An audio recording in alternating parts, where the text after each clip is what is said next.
नमस्कार दोस्तों, स्वागत है आपका न्यूज डिकोडर में। आज हम बात करेंगे ऐसे मुद्दे की जो अभी भारत अमेरिका ट्रेड रिलेशन के बीच सबसे ज्यादा चर्चा में है। ट्रम्प टैरिफ्स और भारत का कॉटन इंपोर्ट ड्यूटी हटाने का फैसला। आपने सुना होगा कि पीएम मोदी ने एक स्पीच में ये क्लियरली कहा था कि हम अपने किसानों को कुछ भी नहीं होने देंगे। मतलब अमेरिका जो चाहता है कि भारत अपना एग्रीकल्चर और डेयरी सेक्टर पूरी तरह से ओपन कर दे, उससे भारत के किसानों को काफी नुकसान हो सकता है। और इसी वजह से पीएम मोदी ने कहा था कि मैं दीवार बनकर खड़ा हूँ। लेकिन अभी एक बड़ी खबर आई है, भारत ने रॉ कॉटन इंपोर्ट पर जो 11% टैरिफ लगाया था उसे हटा दिया है। मतलब अगर अमेरिका से कोई कॉटन इंडिया भेजता है तो उस पे 0 ड्यूटी लगेगी। इसके बाद तुरंत सवाल उठने लगे, क्या भारत अमेरिका के प्रेशर में झुक रहा है? मैं आपको बताऊंगा कि इसकी असली वजह क्या है, इसका क्या इम्पैक्ट होगा और आगे की डायरेक्शन क्या हो सकती है। 19 अगस्त से लेकर 30 सितंबर तक सिर्फ 6 वीक के लिए भारत ने रॉ कॉटन इंपोर्ट्स को ड्यूटी फ्री कर दिया है। पहले 11% लगता था, अब कुछ नहीं लगेगा। गवर्नमेंट का कहना है कि इसका मेन पर्पज है कि भारत के टेक्सटाइल और अपैरल इंडस्ट्री को सपोर्ट देना। टेक्सटाइल इंडस्ट्री के लिए रॉ मटेरियल सबसे बड़ा फैक्टर होता है। अगर कॉटन सस्ता होगा तो यार्न और फैब्रिक भी चीप बनेंगे।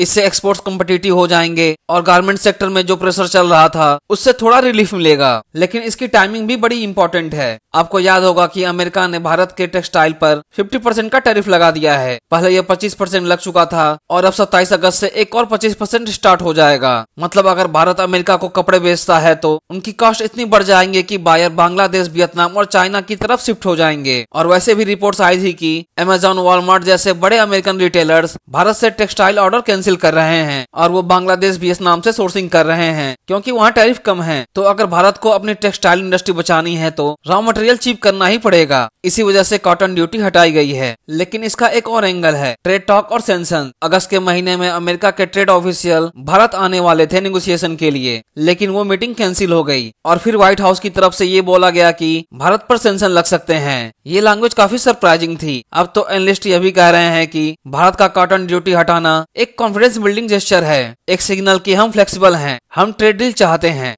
एक और फैक्टर है कि भारत के टेक्सटाइल एक्सपोर्टर्स और मिल ओनर ने गवर्नमेंट पर प्रेशर डाला था। उनका कहना था कि अगर कॉटन महंगा रहा तो हम कम्पिटिट नहीं कर पाएंगे, बांग्लादेश और वियतनाम सस्ते कपड़े बेच देंगे, हमारी फैक्ट्रीज बंद हो जाएंगी। तो इस लॉबिंग का भी असर था और गवर्नमेंट ने सोचा कि शॉर्ट टर्म के लिए ड्यूटी हटाकर सेक्टर को रिलीफ दिया जाए। तो सवाल उठता है, आखिरकार इससे फायदा किसको होगा? तो पहला है इंडियन मिल्स और गारमेंट एक्सपोर्टर्स को, क्योंकि उनका रॉ मटेरियल कॉस्ट कम हो जाएगा और वो सस्ते कपड़े अमेरिका में बेच पाएंगे। दूसरा है अमेरिकन कॉटन सेलर्स को, क्योंकि उनकी कॉटन भी भारत में बिक पाएगी। तो इसी के साथ यह भी सवाल उठता है, आखिरकार इससे नुकसान किसको हो सकता है? तो इसका जवाब है भारत के डोमेस्टिक कॉटन ग्रोवर्स को। ज्यादातर कॉटन बेल्ट महाराष्ट्र और तेलंगाना में है। अगर अमेरिका का हाई क्वालिटी कॉटन सस्ते में आ गया तो इंडियन फार्मर्स अपना कॉटन महंगे में नहीं बेच पाएंगे, उन्हें अपना प्राइस कम करना पड़ेगा और यह डायरेक्टली उनकी इनकम को इम्पैक्ट करेगा। तो गवर्नमेंट का कैलकुलेशन क्या है? गवर्नमेंट ने इसको सिर्फ 6 वीक के लिए अलाउ किया है ताकि मार्केट का रिस्पॉन्स समझा जा सके। देखा जाएगा कि टेक्सटाइल सेक्टर को रिलीफ मिलता है या नहीं, डोमेस्टिक कॉटन फार्मर्स पर कितना प्रेशर आता है, साथ ही साथ अमेरिका के बायर्स भारत से फिर से सोर्सिंग स्टार्ट करते हैं या नहीं।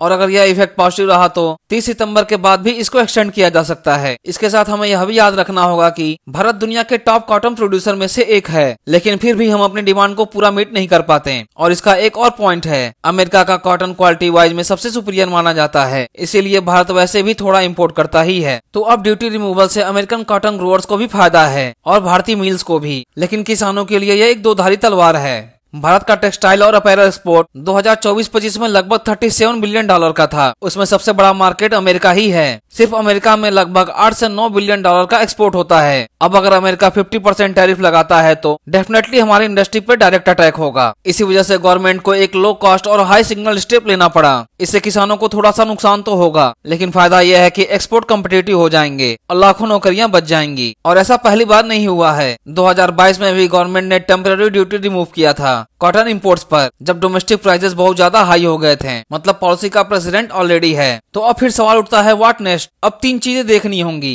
पहला है एक्सटेंशन, क्या 30 सितंबर के बाद भी ड्यूटी फ्री इंपोर्ट्स कंटिन्यू रहेंगे या नहीं? दूसरा है डोमेस्टिक प्राइसेस, क्या भारतीय किसानों के लिए एमएसपी और मार्केट प्राइस तो कम नहीं होंगे? तीसरा है अमेरिका का रिस्पॉन्स, क्या इस स्टेप के बाद अमेरिका अपना ट्रेड स्टांस सॉफ्टन करता है या फिर प्रेशर कंटिन्यू करेगा? तो ओवरऑल पिक्चर यह है कि भारत ने कॉटन ड्यूटी रिमूवल से एक बैलेंस मैसेज दिया है। एक तरफ अपनी टेक्सटाइल इंडस्ट्री को बचा रहा है, जॉब प्रोटेक्ट कर रहा है, और दूसरी तरफ अमेरिका को सिग्नल भेज रहा है कि भारत नेगोशिएशन के लिए ओपन है। पर हाँ, साथ ही रिस्क यह है कि किसानों पर प्रेशर आ सकता है। अब देखना यह होगा कि सितंबर के बाद गवर्नमेंट का अगला स्टेप क्या हो सकता है। हालांकि आप क्या सोचते हैं, क्या यह स्टेप सही है जॉब बचाने के लिए, या किसानों की इनकम को रिस्क में भारत डाल रहा है? कमेंट कर हमें बताएं और इसी तरह के कंटेंट के लिए हमारे चैनल को सब्सक्राइब करें।